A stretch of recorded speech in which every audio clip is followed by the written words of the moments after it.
Top quality और consistent performance के लिए सिर्फ सिल्वर पंप्स। टॉप क्वालिटी और कंसिस्टेंट परफॉर्मेंस के लिए सिर्फ सिल्वर पंप्स, नाम याद रखना।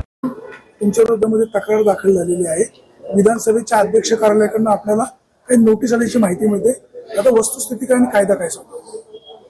कायदा असं सांगतो की तुम्ही अपक्ष आहात तर तुम्ही कुठल्याही शासनाबरोबर सहयोगी सदस्य म्हणून काम करू शकता।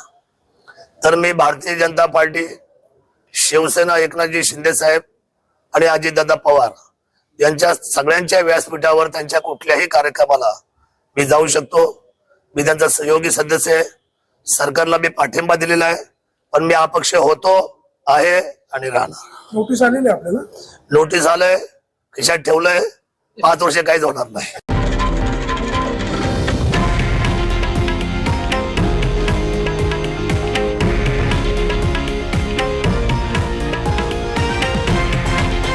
हे आहे देशातील नंबर 1 न्यूज नेटवर्क आणि आपण पाहत आहात TV9 मराठी, एकमेव।